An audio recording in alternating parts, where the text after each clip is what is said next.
Well, I've got the retard gear train and self-timer back from the ultrasonic cleaner, and I'm just run through a bit of graphite powder in here and work that in.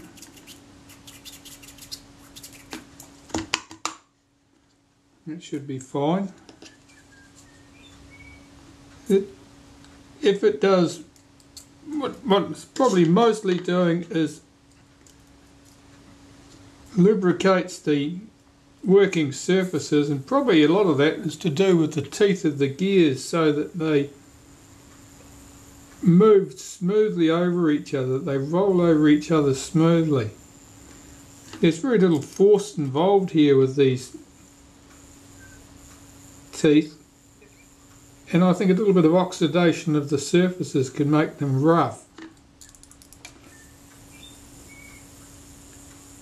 That's moving nicely. So I'll shake off all the excess graphite powder, blow that away, bring back our shutter. Yeah, I've cleaned a few parts while I was waiting, so you don't get to see that part. I'll take our main drive cam here, a wipe of molybdenum paste on the inside,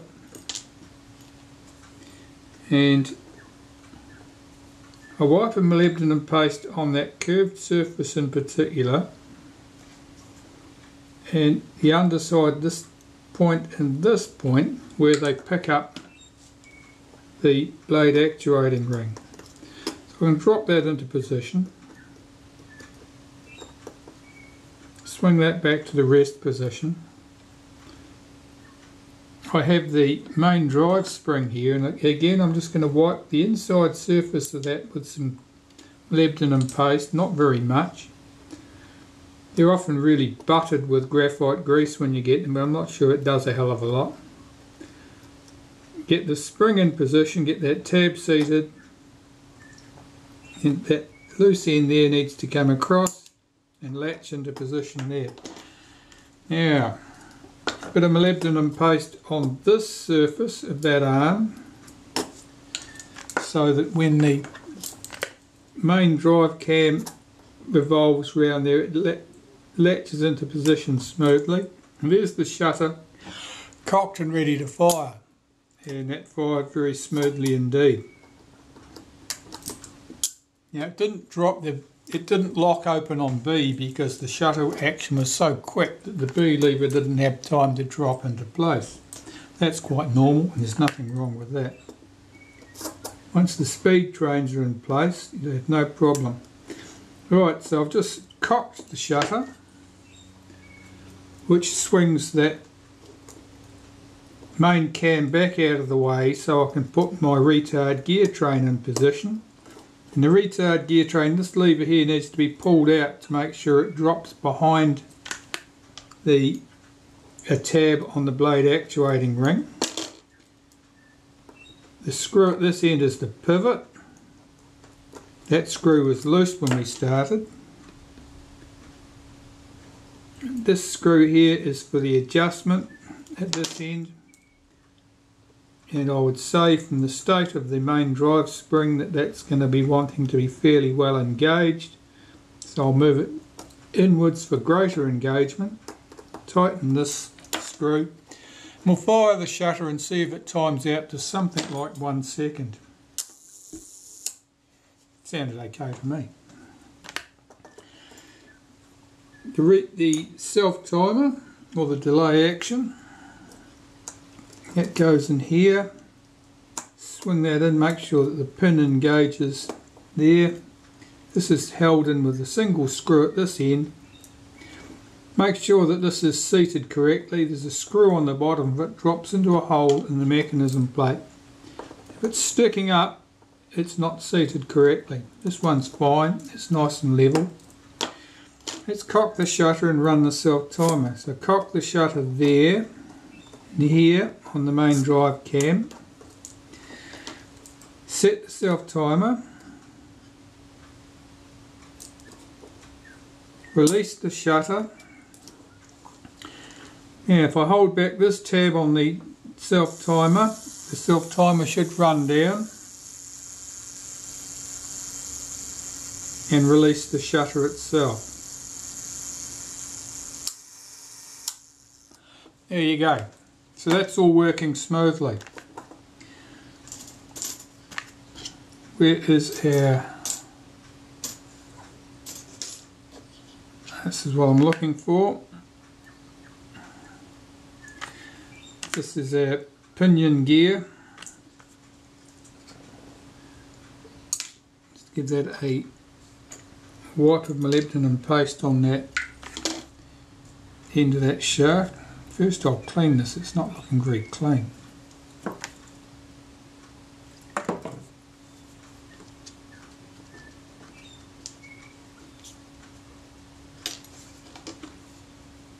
I was looking at the state of the teeth on this pinion gear.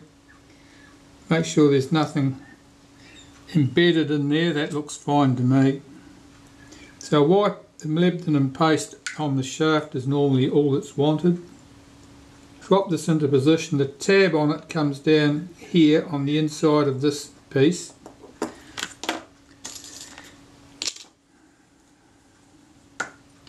The internal cocking ring here, I'll run some molybdenum paste around the inside edge, inside diamond and outside edges. The spring on this hooks over the post here, the small post.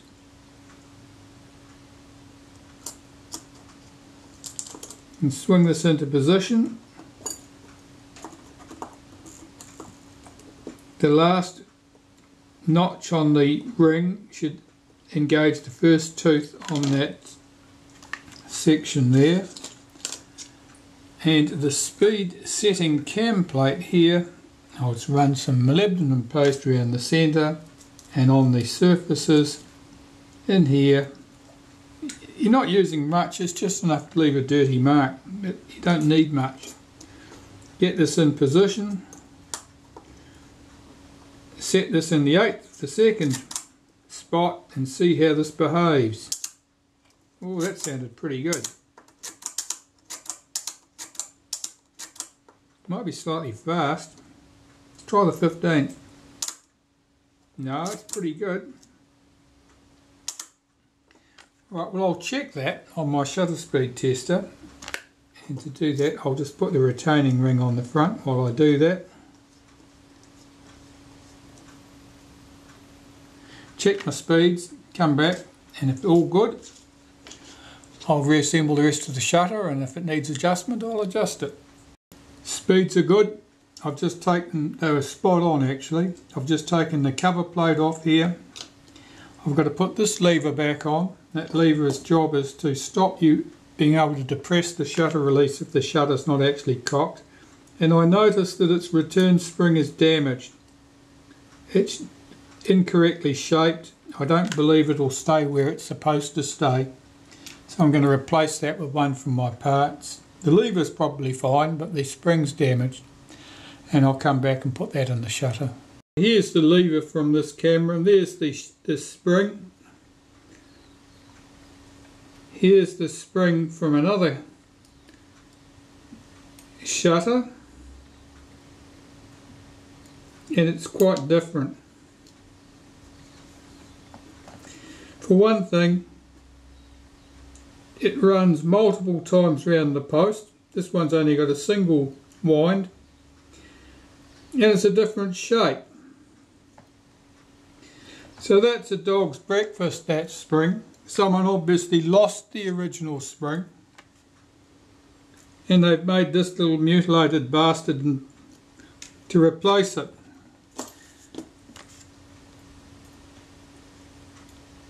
Let's put this piece in instead. I doubt that that worked.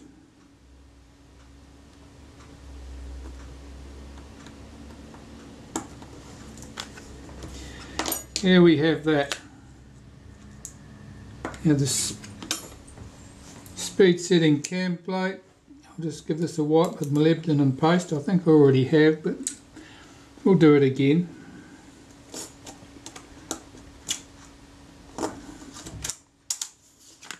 That's all good. I'll put my retaining ring loosely on the front here. I've still got more to go on here, but I need to just hold that in position while I'm doing the rest of it. So this shutter had certainly been through the wars. That's 3 springs. 2 springs were mutilated or adjusted, and 1 spring was completely replaced with something unsuitable. And we got the scratches on the outside. The shutter case here, where this post for the flash is riveted on here, these aren't the original rivets. There's something else. So that must have been loose at some stage and someone's repaired that. It looks like they've done a pretty good job of that part of it. I'll just wipe some molybdenum paste on the curved rack and the pusher that pushes the other piece apart along. Get these in the case.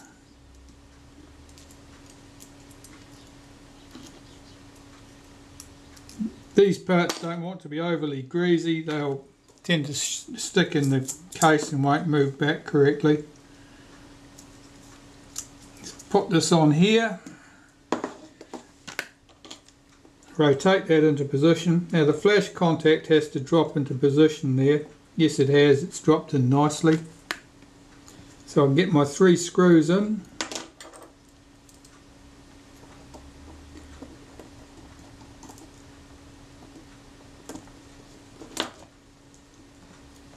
These 2 screws, one of them's larger diameter than the other one, and the larger diameter one goes over here.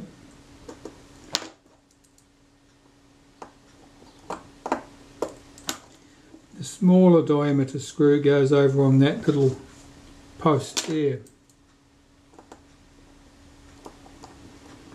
3 screws in position, I can nip them up tight.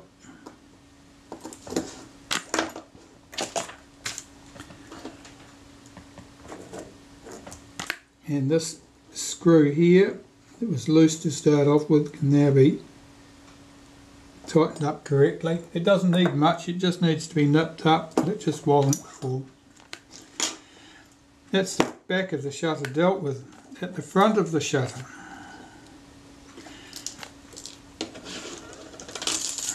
we have more things to correct. This piece, the shape of this tab here is wrong. That's been buggered with.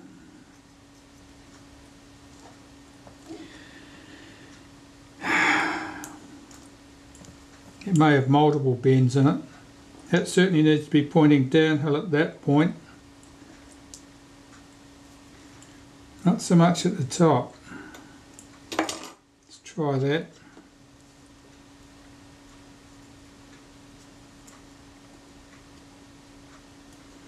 That looks okay. I'll give that a wipe with some molybdenum paste. Doesn't need much. Is it sitting flat? No, this has been... It's not sitting flat. I'll see if I can straighten it up a bit first. If it's not flat, it'll have undue friction. Yeah, it's twisted. Twisted, twisted, twisted. You'll have undue friction if it's not flat.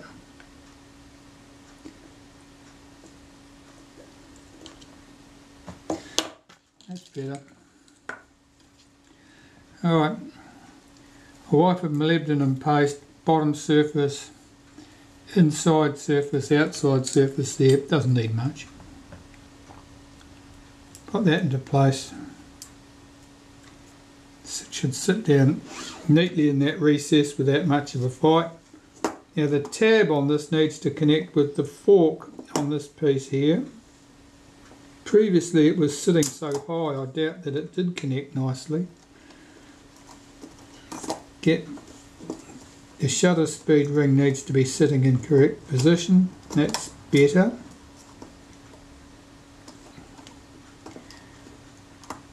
That's correct. aperture ring's correct. It's sitting up slightly. I don't think that'll cause me any problems. This sits on that tab, and then the lens mount section, the front piece, goes on here. I'm just wiping some molybdenum paste on those detents. Now I'll remove this retaining ring.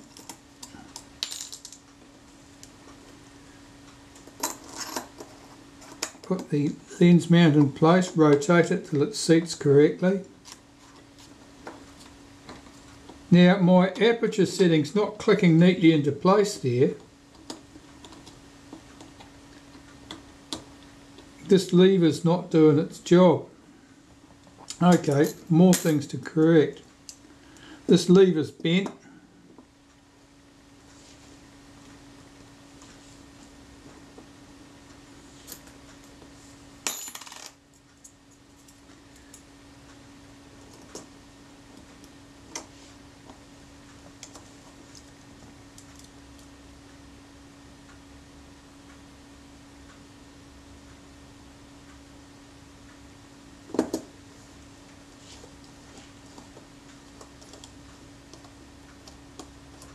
That's better.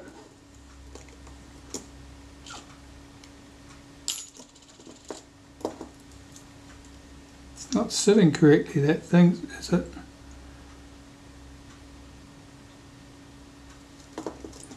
Yeah, it's that bent tab again. That's causing me grief. It's not sitting correctly.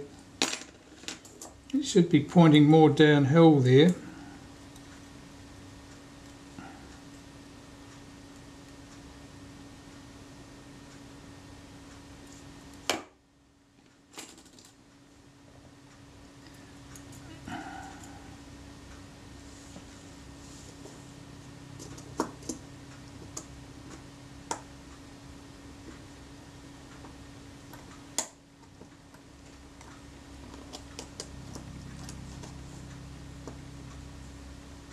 That's better.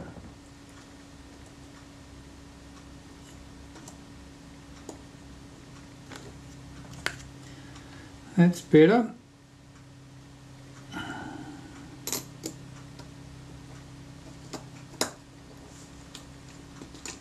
Let's get the retaining ring in place.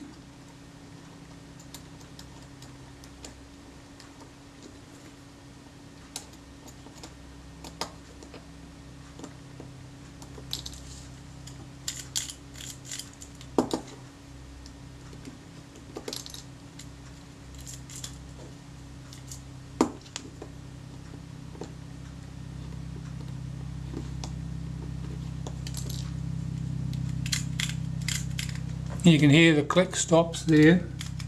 That's good, and that's not overly tight. I'll just rotate that to the next screw hole there.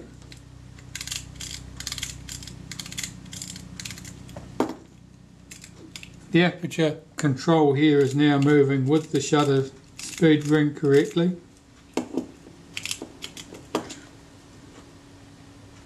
I think that's good.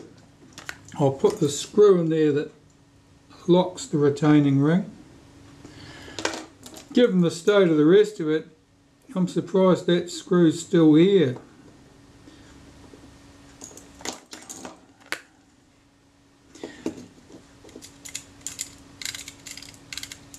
That's good. That shutter's good now.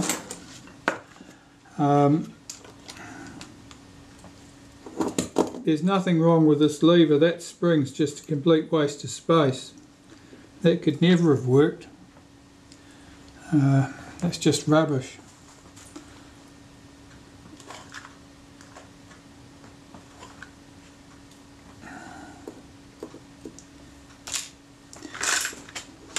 So our shutter is now just about ready to go back in. I want to clean a few things up here. I need to clean the lens. I also need to clean these shims and retaining ring, and I'll do them first because they're simple. So the paper shims here are the hardest to deal with.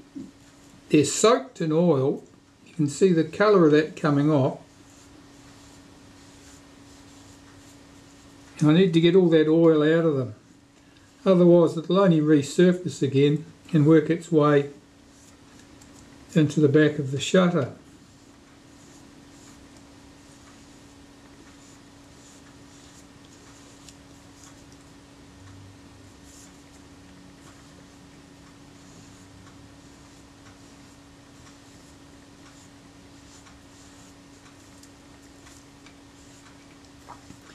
And these shims would have been used to adjust the position of the lens and shutter assembly relative to the body, because the bodies would have been pre-assembled, rangefinders adjusted, otherwise complete, and then the shutters would have been added to them, shutter and lens assemblies.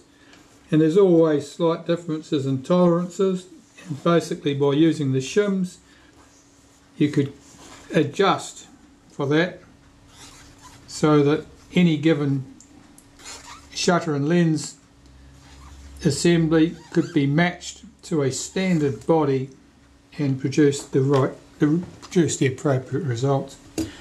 Right, normally I put the paper shims on here,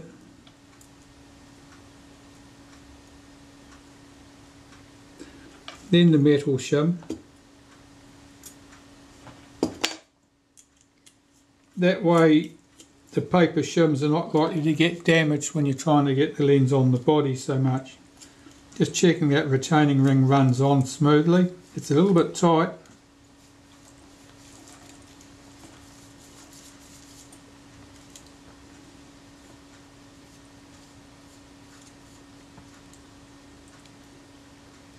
I don't see anything in the threads there, that's probably going to be fine. The lens will need to be cleaned.